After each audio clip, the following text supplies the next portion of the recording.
Hello and welcome back for this week's talk.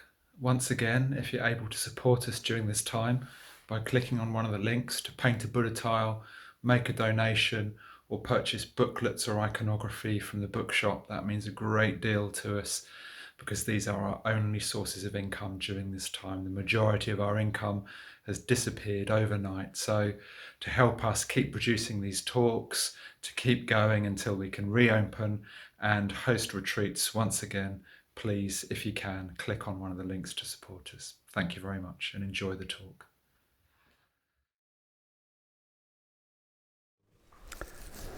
Brothers and sisters in the Dharma, Namo Buddhaya, Jai Bhim. Jai Bhim.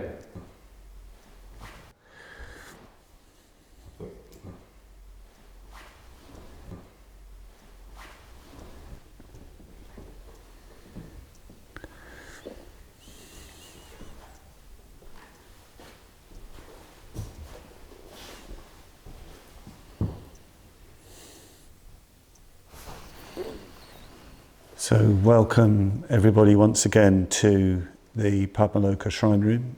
You're joining our Wednesday day retreat, and this is the day on which I give a talk on the Bodhicaryavatara. And once again, I'd just like to thank those of you who've been listening to the talks for the very kind comments you've made about the talks. I keep getting emails and postcards and letters from people saying how much they appreciate not just hearing the talk, but being in the shrine room with the Padmavajra community. People are saying that they find it a great help, a great source of support and inspiration. So we're very, very pleased to hear that. It's very important to us because, as I've said before, we're in really good, almost, monastic type conditions. And we've got quite a program of meditation and study and work and communication with one another and leisure time. So we're having a really fine time here at Padmavajra, at the same time very well aware of what's going on in the outside world. So it's very, very important for us that you do communicate with us. We appreciate it very much. Today we're coming to chapter 5 of the Bodhicaryavatara, Samprajanya Rakshana, the guarding of total awareness, which is all about mindfulness. It's all about mindfulness. This is what this chapter is about. But before I start getting into that, start looking at Shantideva's text, I want to refer to something from Bhante's life, from Sangharakshita's life. On October the 12th, 1962, Bhante received his Bodhisattva ordination from the Venerable Dada Rinpoche at the old Bhutan Palace in Kalimpong. And this was a very, very important moment in Sangharakshita's spiritual journey. I think he said on one occasion it was one of the happiest days of his life, if not the happiest day of his life, formally entering into the Mahayana Sangha, being ordained as a Bodhisattva by Dada Rinpoche. He'd always admired the Bodhisattva ideal from a very, very young age, been very inspired by a book called The Vows of Samantabhadra, which comes from the Gandavyuha Sutra. He'd studied Shantideva's Shiksha Samuccaya in an old translation and was just generally very inspired by the sublimity of the Mahayana ideal and the ideal of the being who strives to gain enlightenment for the benefit of all beings. It was a very important inspiration and support for him. But he said with that ordination, he'd moved from admiring to actually committing himself to the Bodhisattva path. And he asked Rinpoche, Dada Rinpoche, to ordain him as a Bodhisattva because he knew Dada Rinpoche very well. He'd known him for a number of years. And he said on one occasion to some of us that he had a very critical mind. He has a very critical mind. And he really observed people. It's quite an interesting thought. And he'd really observed Dada Rinpoche, and he said he'd come to the conclusion that he really was a living bodhisattva. That Dada Rinpoche really exemplified to quite a high degree the 6 paramitas. He also noted that he had this extraordinary mindfulness, this mindfulness to a very, very high degree, almost to a sort of supernatural degree. And it was one of the reasons why he was so glad as well from Rinpoche to receive the White Tara initiation, White Tara with her 7 eyes, which really illustrates this fullness of mindfulness and awareness. And as he wasn't the only person in the Bodhisattva ordination, Bhikkhu Kantipalo, who was a friend of Bhante's, they received the ordination together. Bhante said he can't remember the details of the ordination itself so much, but he does remember the very, very strong bond that he felt with Rinpoche and Venerable Kantipalo. And after the ceremony, Rinpoche explained to Bhante the 18 major and 46 minor precepts, the Sangvara Shila, that go with that particular form of the Bodhisattva ordination. These are the root and branch downfalls from the Bodhisattva vow. Sometimes they say from the Bodhicitta, which sometimes we have studied. And Bhante then made a translation of those precepts with Dada Rinpoche. And I remember Bhante saying that Rinpoche explained these precepts, the meaning of these precepts according to the tradition of Tsongkhapa, in great detail, very, very fully, very thoroughly. In fact, in my relation to the order, Bhante said that one of his literary projects, which unfortunately never came to fruition, was a commentary on those Bodhisattva precepts. It's a great shame that that's one of the great unwritten papers of Bhante, and we've tried to make up for it with our own explorations of it. But it's a great shame that we missed that opportunity. Perhaps we should have entreated Bhante more at the time. But the reason why I'm mentioning this is because we've looked in the section on Bodhicitta Parigraha, which is where we have the great vows of Shantideva, the great vows of the Bodhisattva, the great commitment to the Bodhisattva path. Last week we looked at vigilance in relation to that, vigilance in relation to these vows. This awareness of the consequences of breaking the vow that Shantideva mentions. We explored that.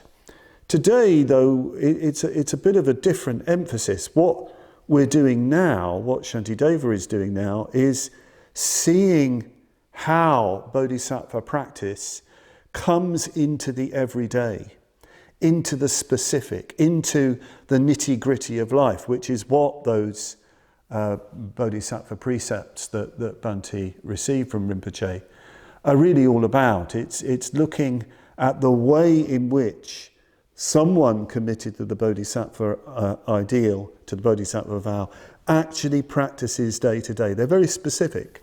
They're very much to do with their times and their culture. They need a fair bit of interpretation, although some of them are to do with great general principles.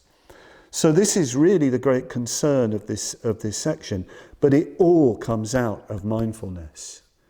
It all comes out of mindfulness. And what we're really dealing with here today is a Bodhisattva's mindfulness, the Bodhisattva's mindfulness. So the title of the chapter is Guarding Total Awareness, Samprajanya Rakshana. Samprajanya is probably quite a familiar term to many of you. Sampajanya, I think it is in Pali. So it's not always clear what the translation is. Total awareness is, what's given in the Sanskrit dictionary, can be translated as clear comprehension. Sometimes it's described as mindfulness of purpose, mindfulness of your overall purpose. Sometimes it almost seems that the other term that is also used in this section, smriti, sati in Pali, they're almost interchangeable. Sati sampajanya, Smriti Samprajanya. It's quite interesting to see that. But I think the basic idea is that sati, smriti, is to do with recollecting what you're doing, coming into awareness of yourself now and in the moment. Samprajanya is more to do with the overall purpose of your life, the overall purpose of your Dharma life. This is explored in quite a lot of detail. This is a huge area, a hugely rich field of Dharma practice. I remember one occasion where Bhante was talking to us about mindfulness and, in a way, revealing how unmindful we actually are as a community. No, I don't mean Padmavajra, I mean the Triratna community and the need for much greater mindfulness. He said he thought there was a huge and rich field of spiritual practice that we were neglecting. Mindfulness, Smriti Samprajanya. Because that is an area of practice that can go on, should be going on all the time. It's not for any special place, it's for everything, for all the time. I want to just, before going any further, I've mentioned that Samprajanya is mindfulness of purpose. Let's have a look a bit more at Smriti, because he uses this word quite a lot. This corresponds to sati in Pali. I'm going to read something from a seminar that Bhante did on the Bodhicaryavatara, the section on the Buddha from the Dhammapada. And I want to read it because I think it's just brilliant the way Bhante talks here about the meaning of the word sati, the Pali for Smriti. So he's commenting on a word in the text called satimant, in that Pali text. So the enlightened ones are called satimant. Here's Bhante. The literal meaning of sati is recollection, or in a way, memory, or calling to mind. Thus, the English word recollect is quite significant, for it means to recollect. Usually the contents of your mind are in a scattered state, so you recollect them. And because you recollect them, you yourself are recollected. Thus, there is a connection with mindfulness, or being full of mind, which one can say is a further stage of development in the same direction. To be fully collected or recollected is to be satimata, mindful. Sometimes the etymology of a word can give us a clue to its real meaning. Thus, when you are mindful, everything you do is full of mind, or is imbued with awareness. Not that this awareness is somehow superimposed on what you do, but it wholly permeates it. You don't just stand aside from yourself and watch yourself. On the contrary, you are in yourself and with yourself while you are doing something. The mindfulness is not a sort of extra quality. It is something that saturates the whole of what you do and which is indistinguishable from it. Mindfulness saturates the natural flow. It is like a colouring being given to the flow. I think that's a really brilliant, beautiful description of mindfulness, of everything being full of mind, everything being full of purpose, everything being filled with smriti, samprajanya. And this is what we're going to be exploring. This is what Shantideva addresses in Samprajanya Rakshana. The Bodhisattva needs to be full of mind, needs to be constantly recollecting their purpose of gaining enlightenment for the benefit of all beings in all the details of life, both inside and outside. That's what we're going to be opening up here. Before moving on to mindfulness, Shantideva makes it very clear why it's so crucial. So I'm going to read you some verses that open this section from Shantideva. It's good. There's going to be quite a few verses from Shantideva today. I think it's very important to hear his words. One who wishes to guard his training in the bodhicitta must scrupulously guard his mind. It is impossible to guard one's training without guarding the wandering mind. Rutting elephants roaming wild do not cause as much devastation in this world as the roaming elephant the mind let free creates in Avicii and other hells. But if the roaming elephant, the mind, is tethered on every side by the cord of mindfulness, every danger subsides and complete good ensues. So too, tigers, lions, elephants, bears, serpents, and all malign beings and all the guards of hell, ogresses, demons, all these are bound through the binding of a single mind. And through the taming of a single mind, all are tamed.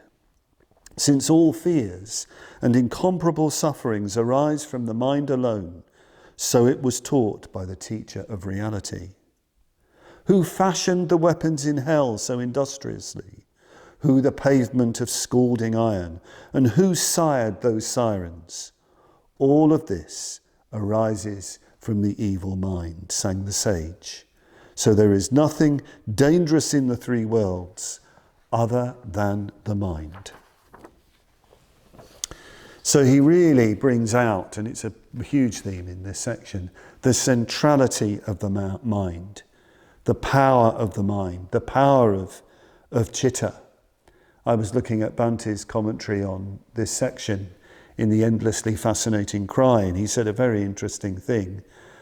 When you do a thought act, a mind act, because action, thoughts and emotions, the actions of citta are actions. They have a karmic effect. And of course the word citta doesn't just mean mind in the sense of thought. It also means heart. It also means volition. It means all those things. But Bhante said that citta, when you act with citta, you're letting loose a force in the universe. And we know that he's talked about the bodhicitta being a force in the universe. Well, our own minds are actually letting force, letting a force out into the universe. It's quite a thought. A very, very powerful thought indeed. A rather scary thought. That what we do with our minds has huge effect. Of course, this is standard Dhamma. This goes back to the first two verses of the Dhammapada.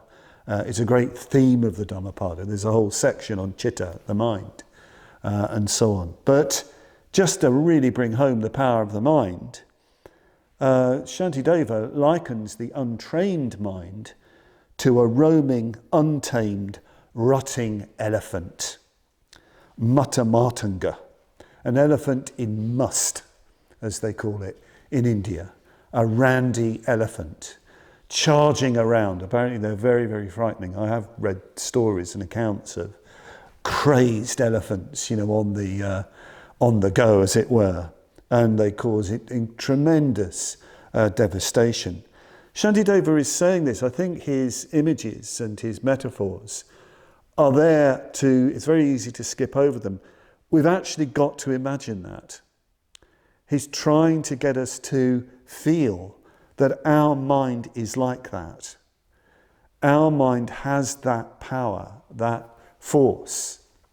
And the untrained mind, the mind that's just at the mercy of the defilements, that is itself defilements, is like that very, very destructive elephant. But of course, and he doesn't go into this in this section, not explicitly, it also, of course, it means that the mind can be powerfully good. It can do tremendous good, and we mustn't forget that either.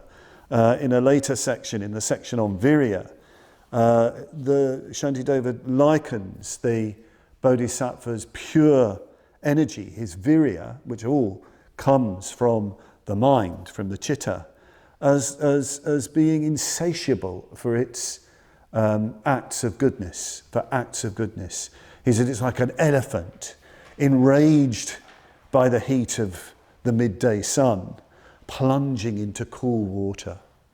And there are other places where the Bodhisattva's activity is likened to a playful elephant playing with lotus flowers and so on and so forth.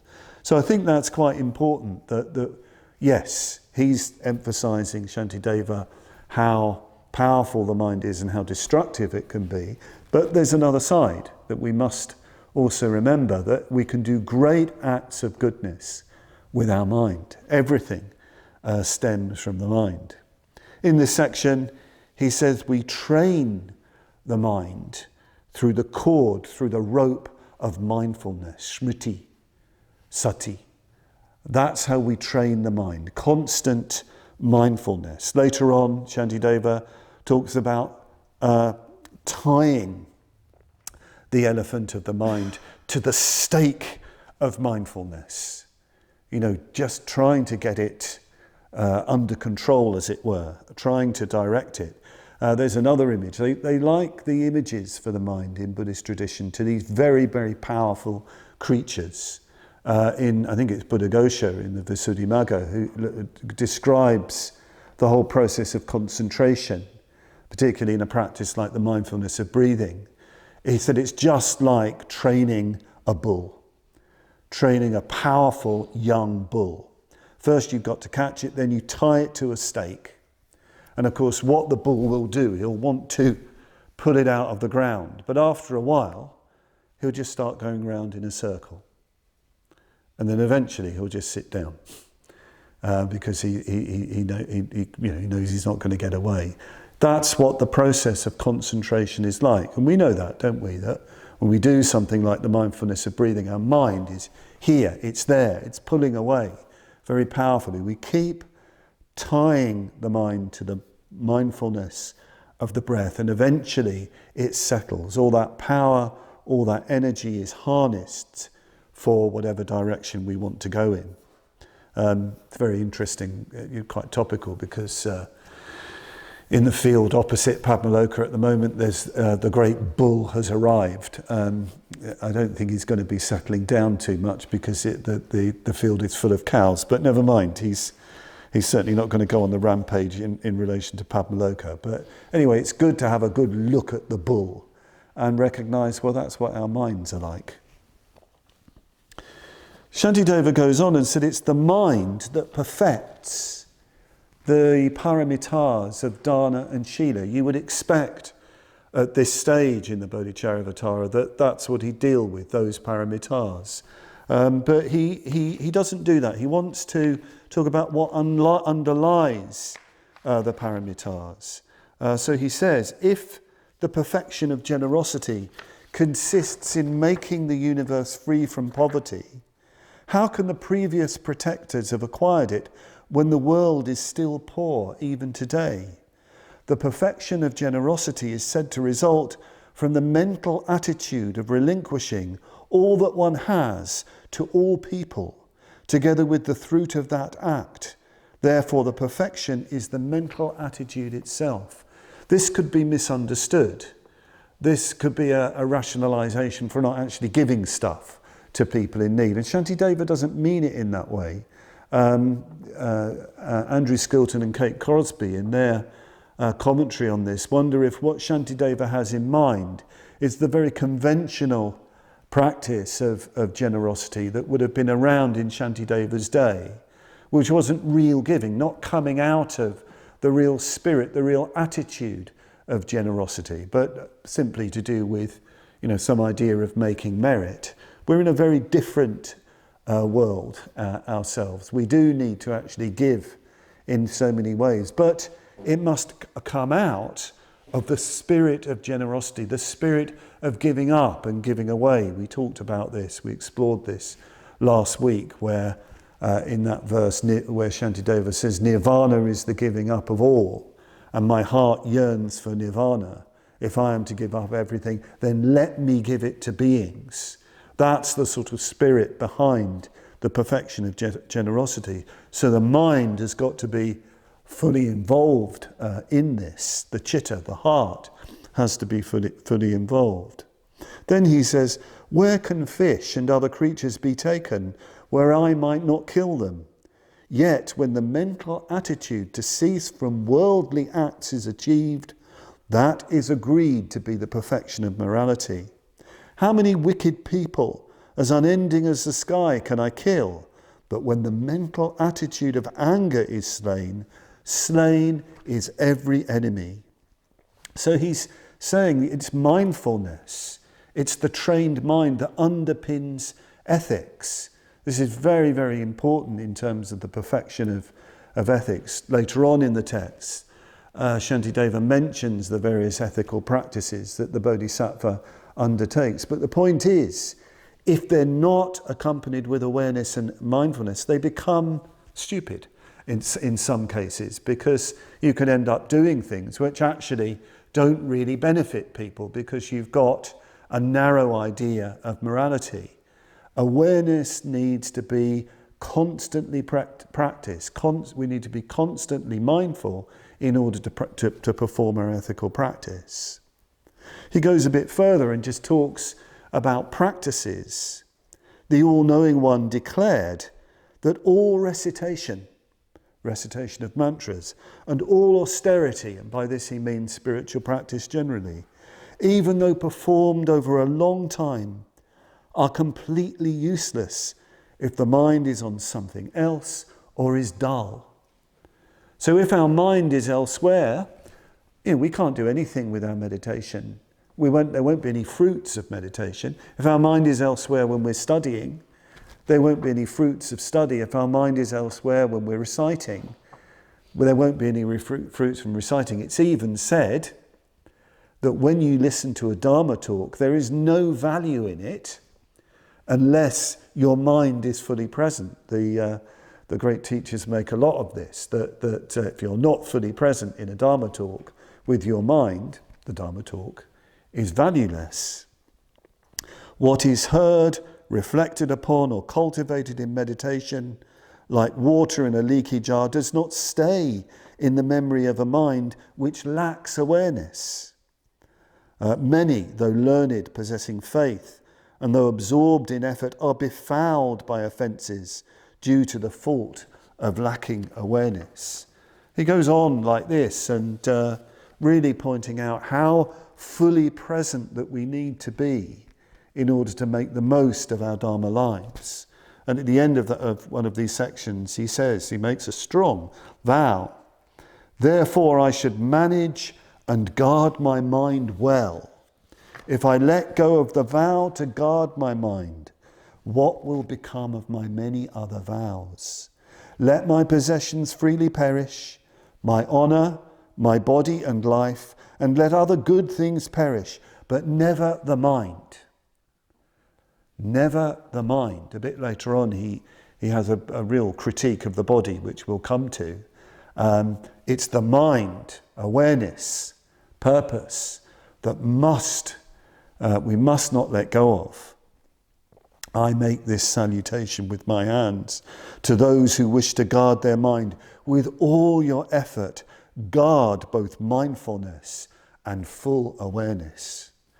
Very, very powerful, teaching. He really means it. I must admit, I just a bit of a confession here. I found this a particularly difficult section to prepare, and there are going to be lots of chunks of text from the Bodhicaryavatara, and I think what that indicates, the conclusion I'm coming to, my lack of mindfulness, my lack of appreciation of the importance of the mind, and my willingness to just allow my mind to be distracted and self-indulgent. So though I might be very enthusiastic in doing this presentation, in this not coming from a great deal of experience, but I'm definitely on Shantideva's side.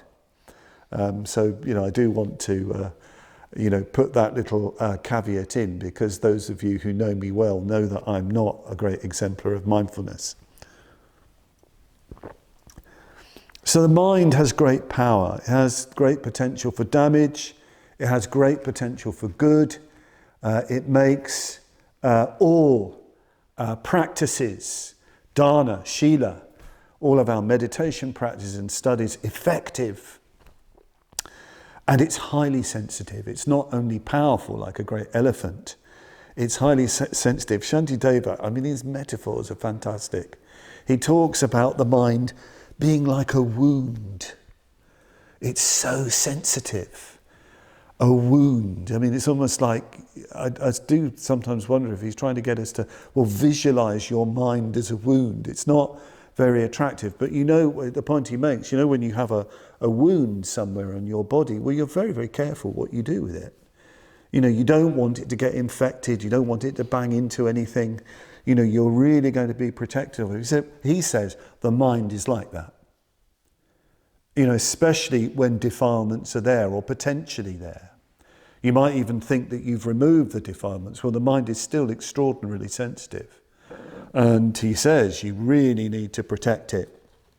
You need to protect it with mindfulness and a sense of purpose, especially when you go into dangerous situations.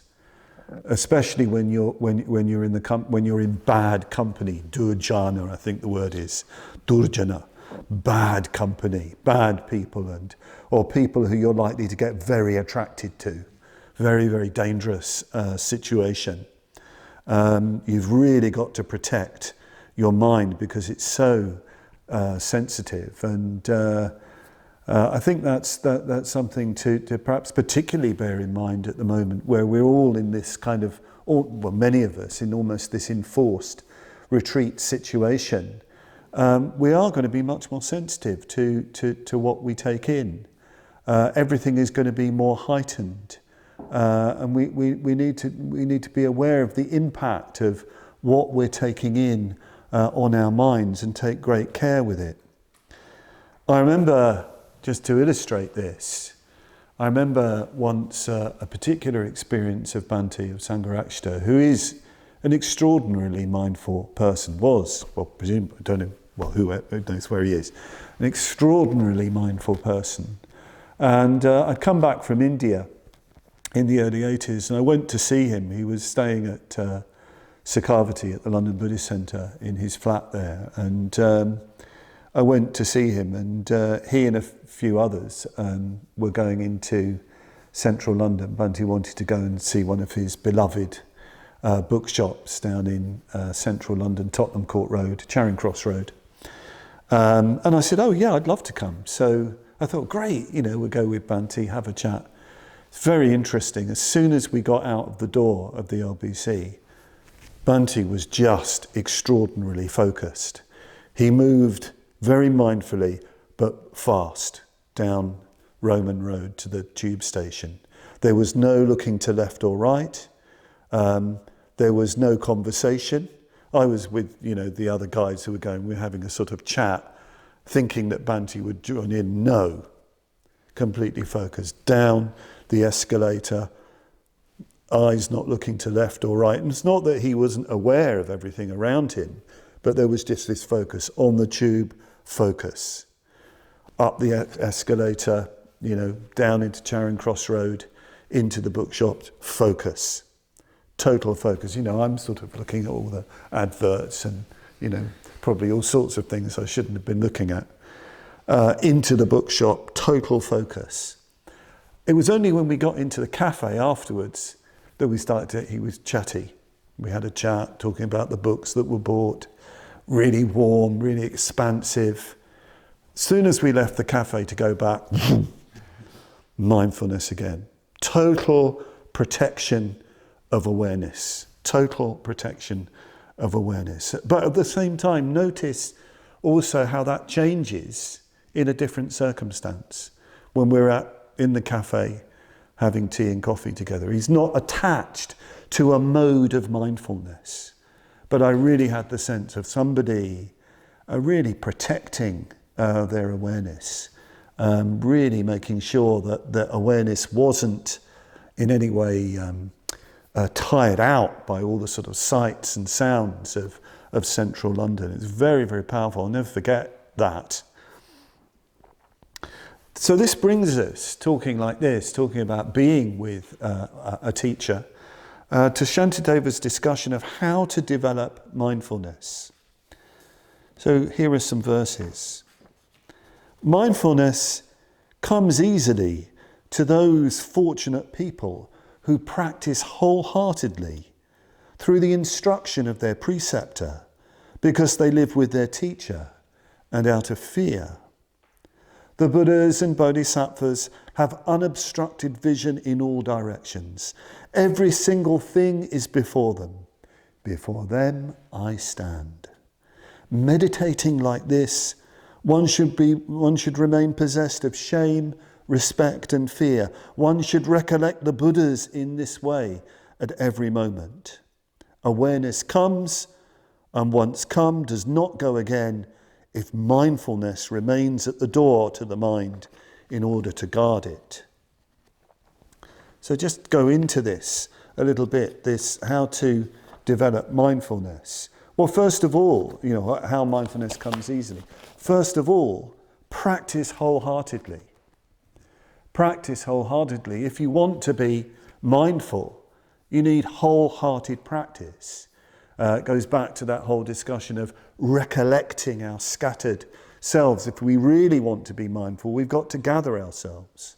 We've got to train in meditation and concentration. We've got to learn how to do that, to bring ourselves together. I remember on the Tuscany ordination course that I supported in 1984, again, there was a whole discussion about mindfulness that we had with Bhante. It's been a recurring theme of discussions in seminars with Bhante. And I remember him making the point, people were suggesting ways to promote mindfulness, that, well, maybe we could have slogans up on the walls to remind us to be mindful and things like that. And he said, yes, but Bhante said you'd forget to look at them. And they wouldn't remind you of anything anymore because you wouldn't look at them. And I think it was Kamalashila said, Bhante, you seem to be saying, in order to be mindful, you have to really want to be mindful. And Bhante said, that's exactly it. You have to really want to be mindful. Your heart needs to be in it. You have to understand why mindfulness is so important and what it really is, what it really means to, fill your life with mind, feel everything with awareness, and why it's so very, very important. So we need to practice wholeheartedly. And if we practice wholeheartedly, of course, we'll meet spiritual friends.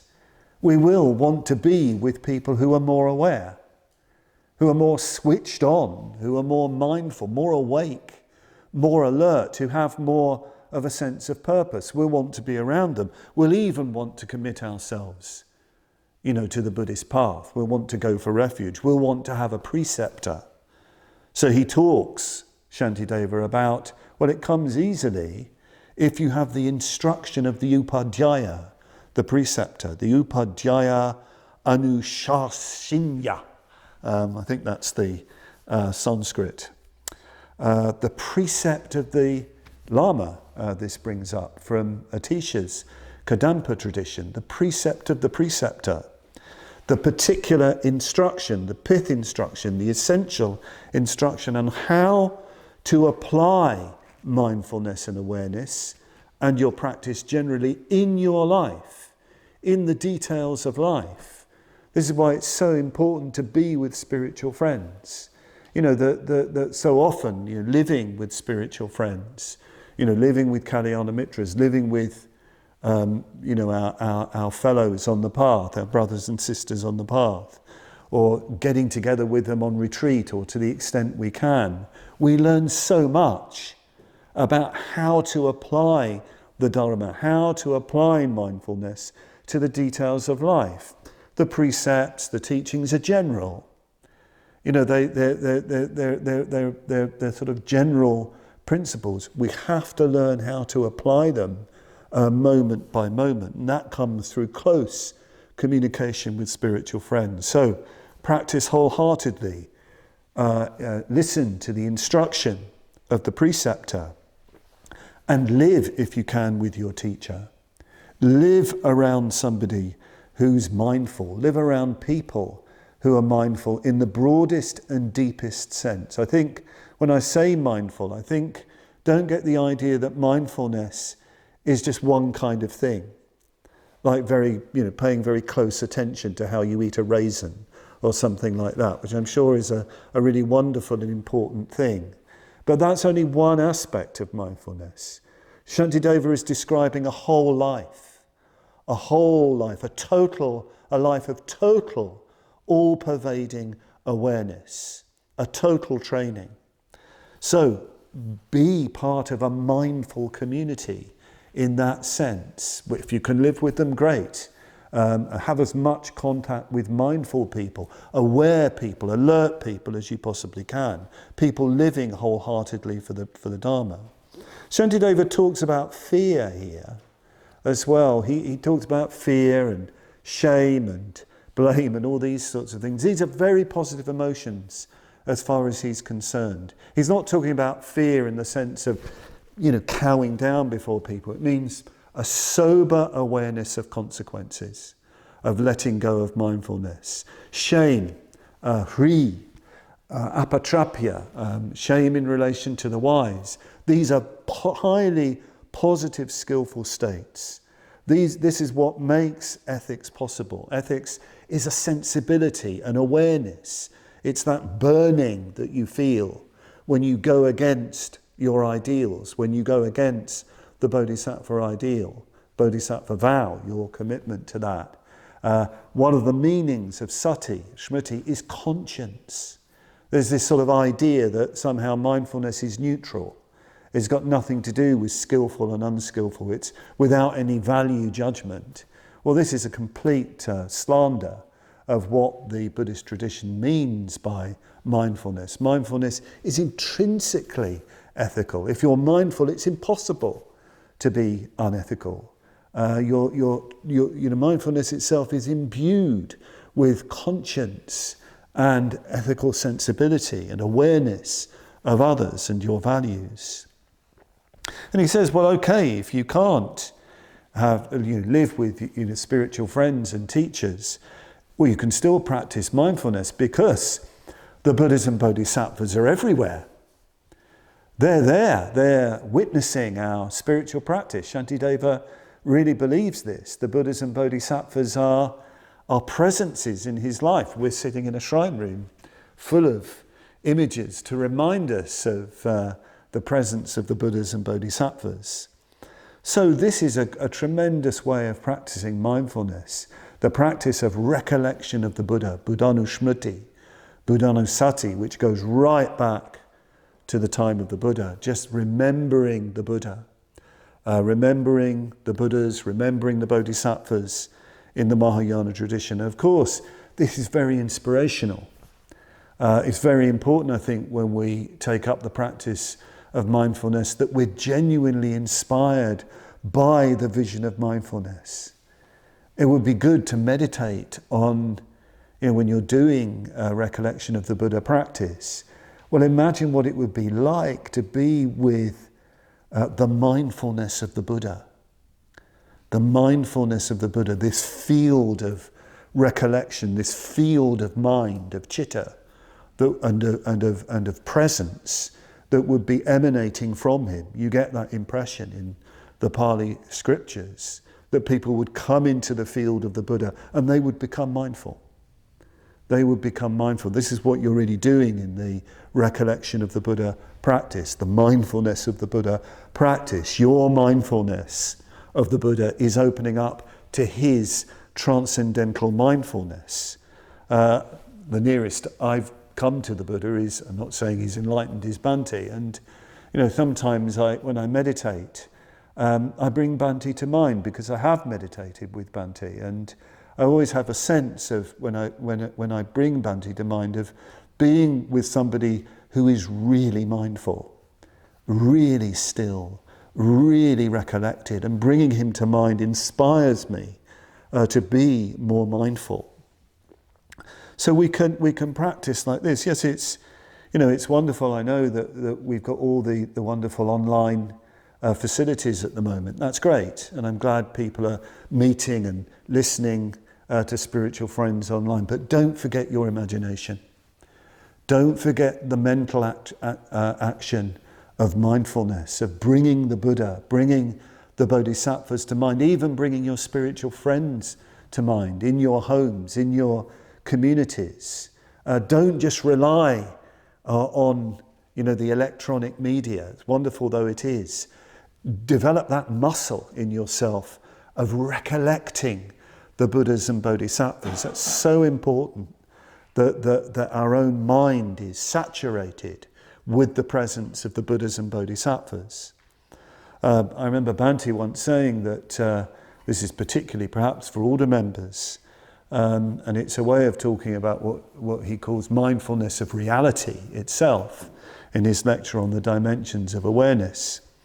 He said if you're doing a sadhana, a visualization practice, which order members do, there comes a point in your practice where what will happen is that you're living by the reality principle, the spiritual principle that the Buddha or Bodhisattva embodies. So he said, for example, Manjughosha. So he said your whole life becomes pervaded by the Manjughosha principle. You're seeing everything in those terms. That's mindfulness.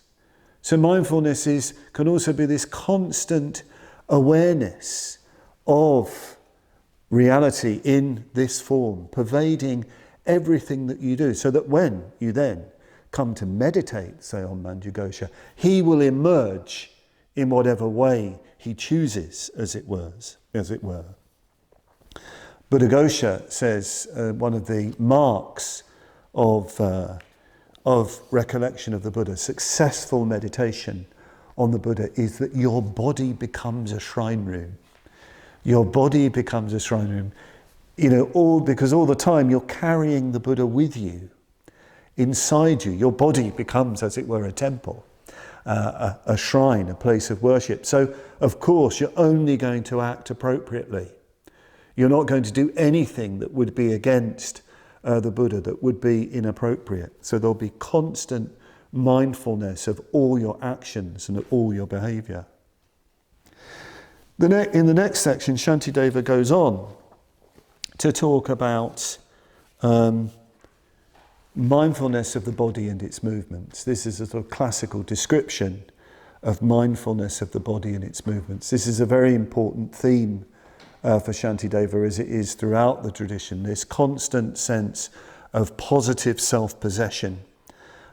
He talks at the classic description where you walk with your eyes just out, I think it's a plough length ahead, as you would in meditation, walking very mindfully, but also aware from time to time of the horizon, of the overall field of awareness. You're not just doing that rigidly, you're relaxed in that.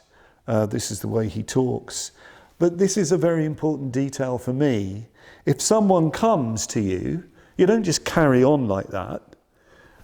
You welcome them.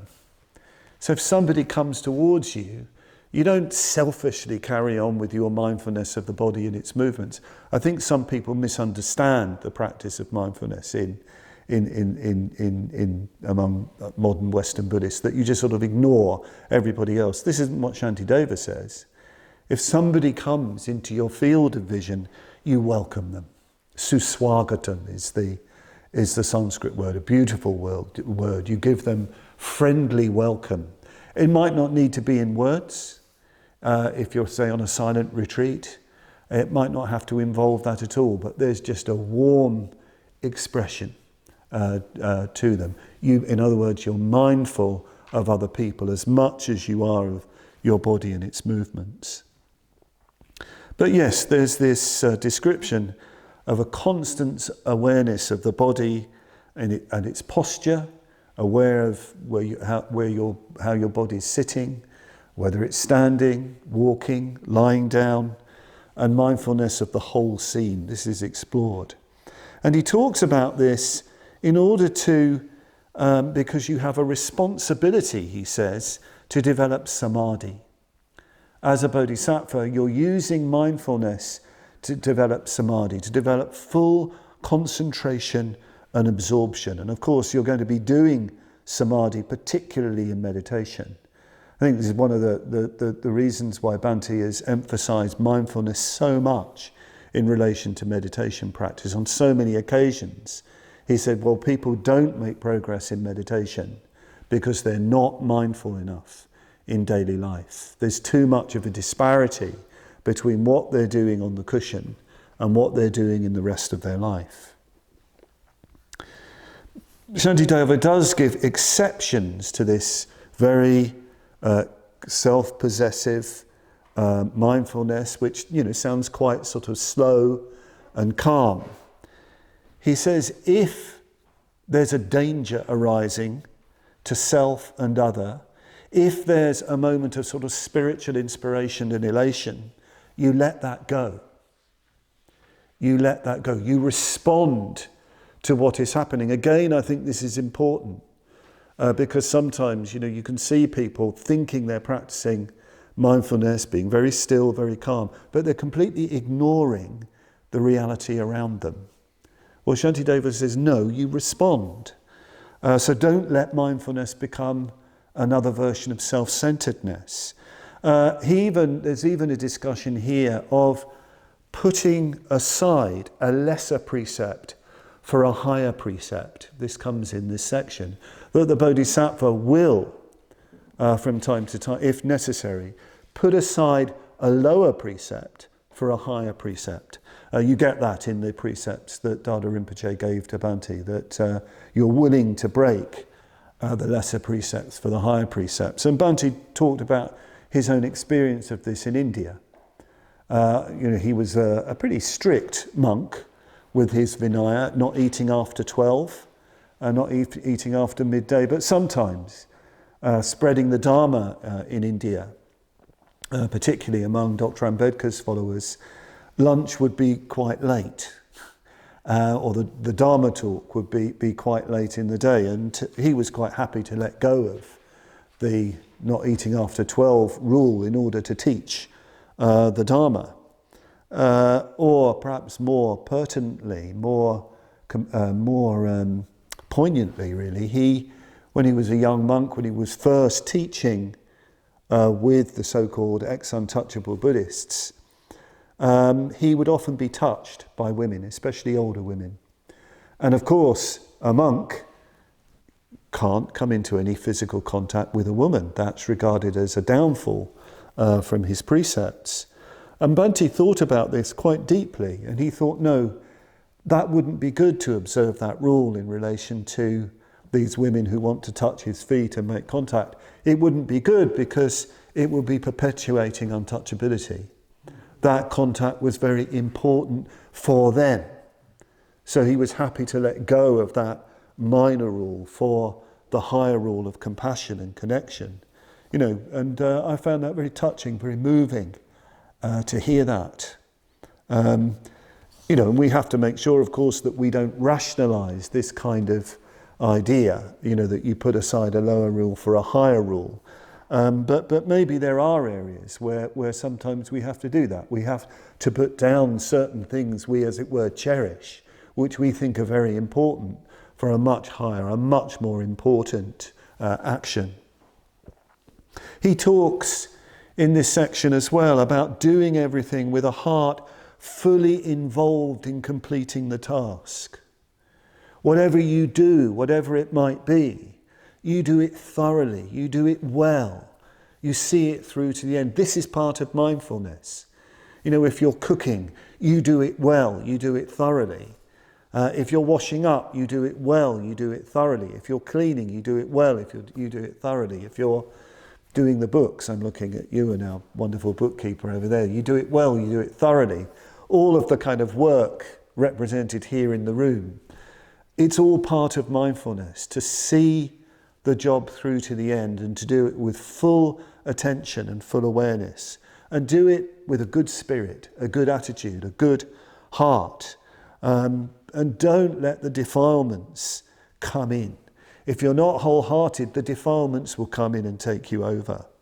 It's very interesting, Tomo Geshe Rinpoche, the Tulku of Lama Govinda's teacher, he didn't get out of Tibet. Well, he did eventually get out of Tibet, but very, very sadly, he was incarcerated in a Chinese work camp under terrible conditions and really, really suffered very, very badly. And he was a good friend of Bhante's. Bhante got to know him, said he was quite a mysterious man, but a very, very good man. And he asked him how he survived in the camp, because you know if you showed any sign of doing any Dharma practice, you were punished and beaten very, very severely. And Toma Goshe said, I did whatever work I was given really well. I did it really thoroughly, and he became so trusted. That was his practice. He ended up, I think, running the laundry, working in the laundry, working really hard and really doing everything well. That was the way he practiced.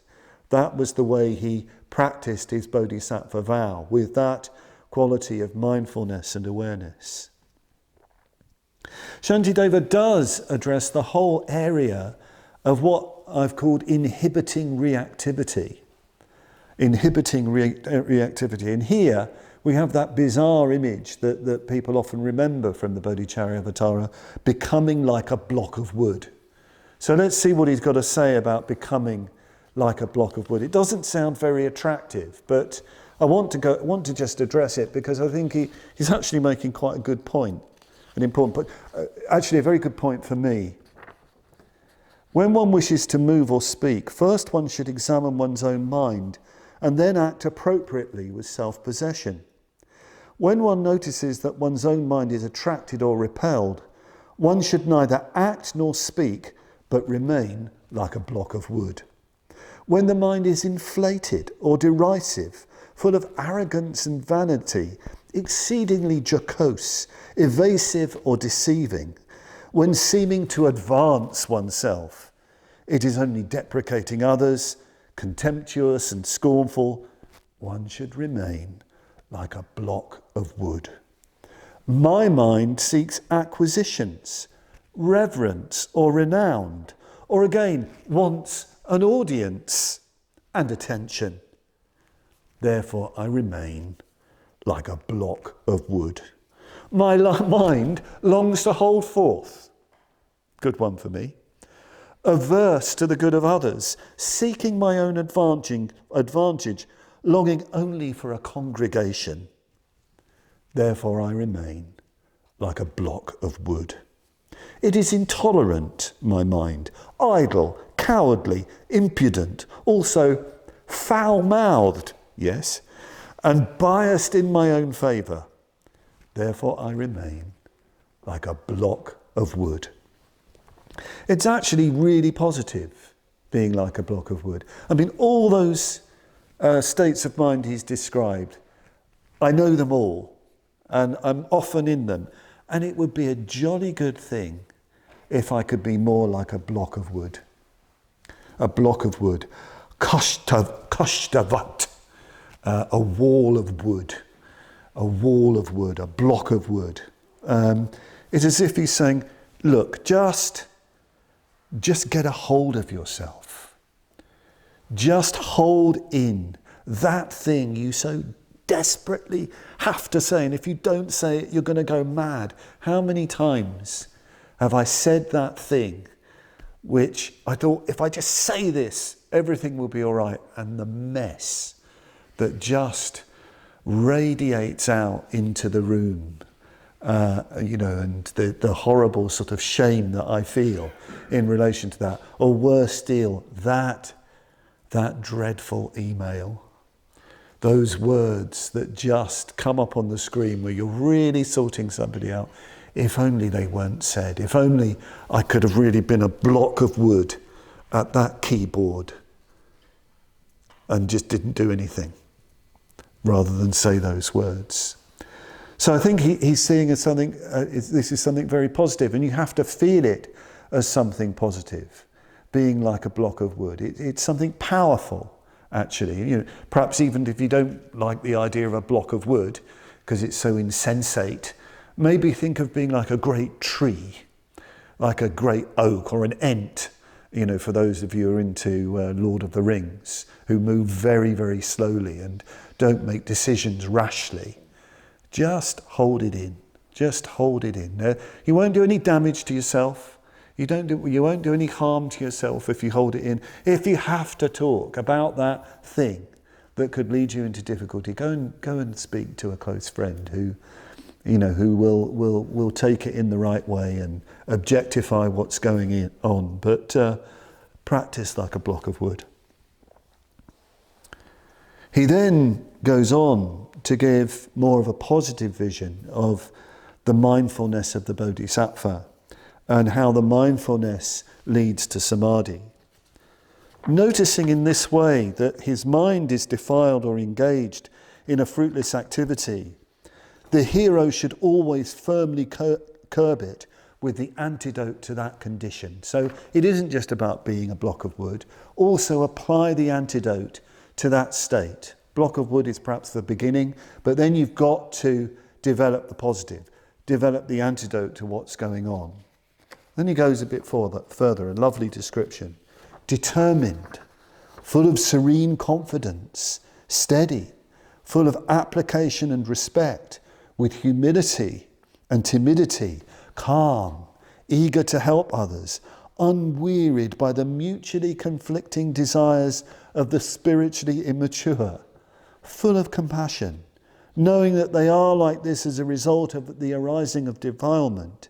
See, always in blameless matters, I shall keep my mind at the will of myself and other beings, free from delusions like an illusion. At every moment, continuously mindful that it has taken so long to gain the best of opportunities.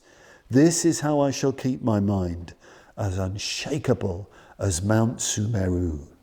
Mount Sumeru being the central mountain, the mountain at the centre of the known universe, known geography. So really central, the central mind, very, very steady, the centre of the universe. This is what we should be doing. This is what mindfulness is for, this indestructible quality of mindfulness and concentration.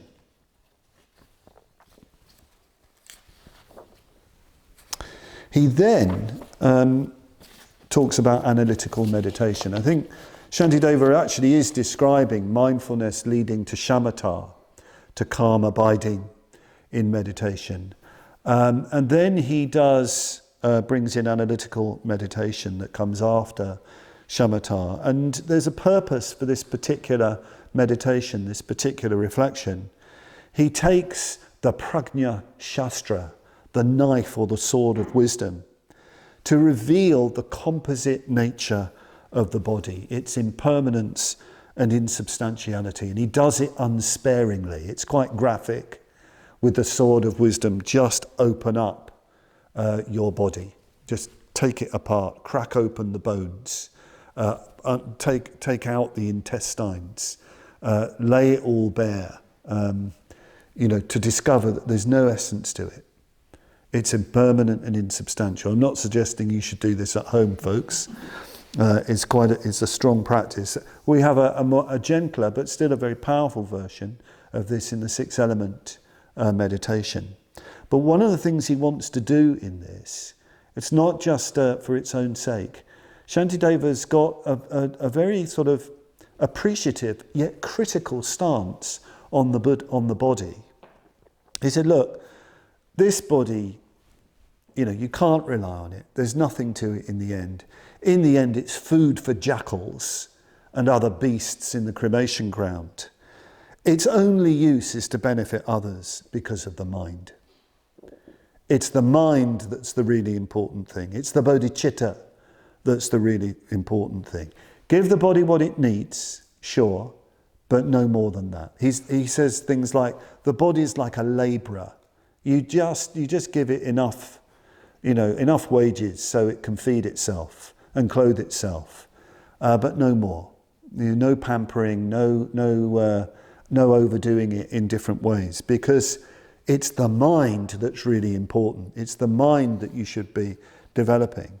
Okay, of course, we do need to take care of the body with exercise and healthy eating and live in a healthy way. But we do that for a higher purpose. We do it for the purpose of the bodhicitta. He says in another place, In the same place actually, that the body's like a ship to carry the mind through life. The mind is in command. The mind, the bodhicitta, is the captain of the ship. The body will pass away. It arises and passes, but it's the bodhicitta, the mind, that carries on. So we really need to master our nature in this way. And then there's a wonderful passage which really, I think, describes beautifully the mindfulness of the Bodhisattvas. It's one of my favourite passages in Buddhist literature, actually. One's own nature mastered in this way, one should always have a smiling face. One should give up frowning and grimacing. Be the first to speak. A friend to the universe. That's wonderful, isn't it? The first to speak. So he's talking about mindfulness of others here. A smiling face. Not going grinning like an idiot, but smiling because there's a deep happiness and a real awareness of other people. And the first to speak, putting people at their ease, making them feel okay, making them feel comfortable. And then he talks about mindfulness of things. One should not throw down stools and other furniture violently with a crash. One should not pound on doors. One should always delight in silence. So there's this cherishing of things all around us. One should always delight in silence. We had a silent morning this morning. The crane, the cat, or the thief achieves his intended goal by moving quietly and gently. The spiritual aspirant should move in such a way at all times. It's a very, very attractive description, isn't it, of mindfulness. Moving like a crane moves extremely slowly to get that fish. And the cat, well, we've got lots of cats in our garden. They really move so well to get the birds and the mice and the little rabbits. And the thief, of course, has to be really, really silent. So he takes these things. Well, let's learn from them positively how we are to move and act in relation to grow on the path for the benefit of all. One should respectfully receive the advice of those who are able to direct others, who offer unsolicited aid. One should be the disciple of everyone all the time. So a very profound receptivity to others. One should express one's appreciation of all that is well said. When one sees someone doing good, one should encourage them with praises. So really encouraging people. One should speak of others' qualities in their absence and repeat them with pleasure. And when one's own praise is spoken, one should reflect on that person's recognition of virtue. So if somebody praises you, well, that's great, that's wonderful. But the real thing to acknowledge there is that someone else can recognize virtue. He takes out any kind of sense of becoming conceited through the praise of his virtue.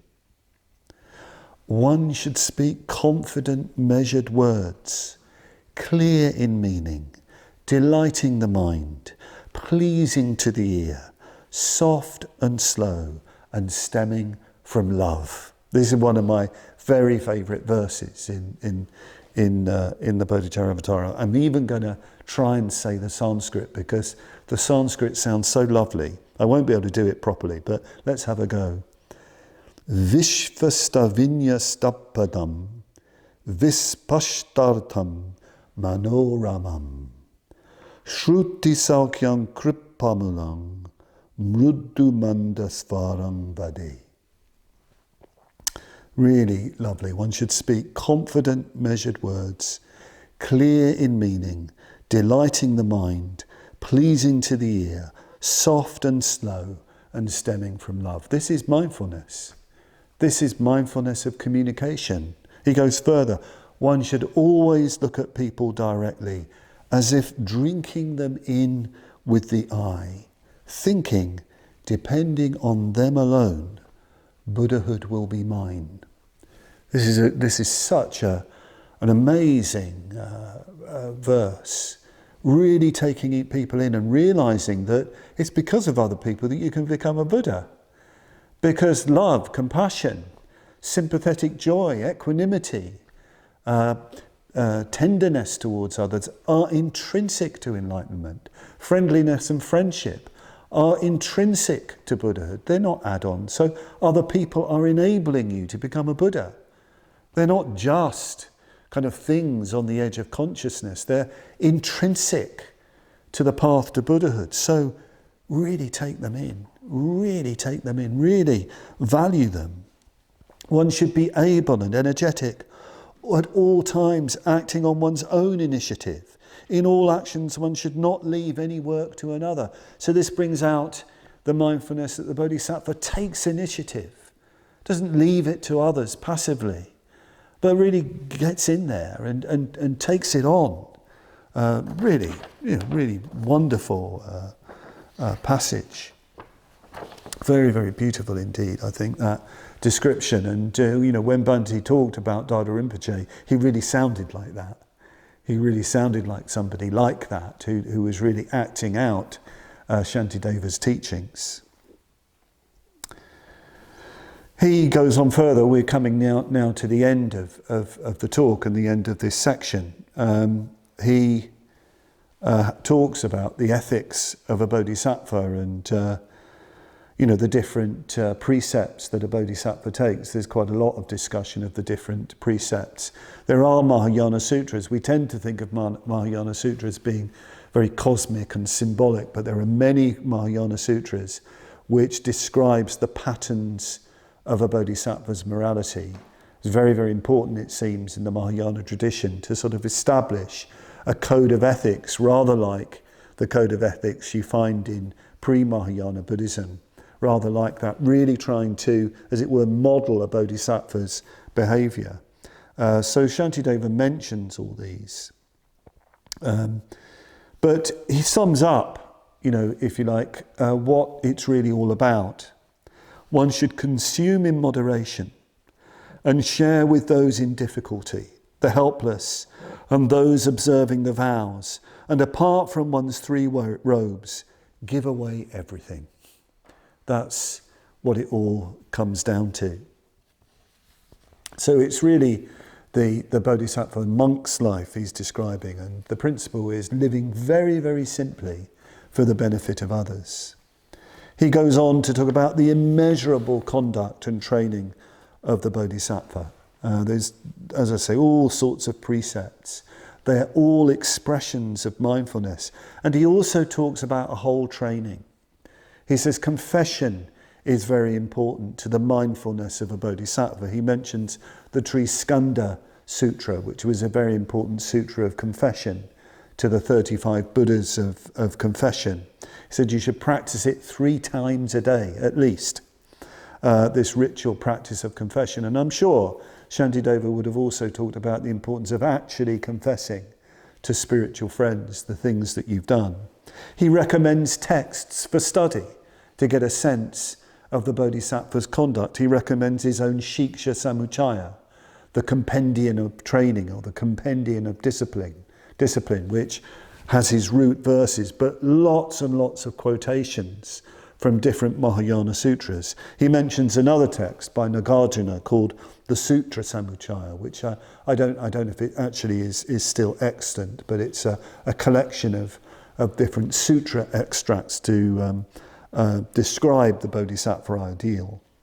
So in other words, Shantideva's mindfulness, his total awareness, his protecting, his guarding of total awareness is a total Dharma training that involves not just mindfulness, but study, meditation, communication. It's a whole life. It's absolutely everything. It involves puja, confession, everything. That's the context. He says one should do nothing other than what is either directly or indirectly of benefit to living beings. And for the benefit of living beings alone, one should dedicate everything to enlightenment. Never, even at the cost of one's life, should one forsake a spiritual friend, a Kalyana Mitra, who upholds the Bodhisattva vow and who is skilled in the meaning of the Mahayana. So this is very, very important. You never let go of your spiritual friends. You never let go of those who are exemplifying the Bodhisattva vow. He regards this as absolutely essential to this training in gaining enlightenment for the benefit of all beings, because it's the spiritual friends that keep you inspired, that keep you instructed, that keep you on the Bodhisattva path. One should also practice towards teachers the correct conduct according to the Sri Sambhava Vimoksha. Both this and other things taught by the Buddha should be understood by the recitation of the sutras. So there's that whole thing of the sutras. The Sri Sambhava Vimoksha is from the Gandavyuha Sutra, which describes Sudana's Bodhisattva path. And it's rather delightful because Sri Sambhava is a boy and Srimati is a girl. That's how they're described in the text. And they teach the youth Sudana how to serve spiritual friends, describing all the different ways in which you should serve the Kalyana Mitras so that you can learn what the Bodhisattva path really is. You learn the Bodhisattva path from others. The Sri Sambhava Vimoksha, very, very important text in the Buddhist tradition. And finally, Shantideva says, in brief, this alone is the definition of awareness, the observation at every moment of the state of one's body and one's mind. I should express this by means of my body. For what use would there be in the expression of words? He really wants to embody this teaching. For someone who is sick, what use could there be in the mere expression of medical knowledge? Thank you.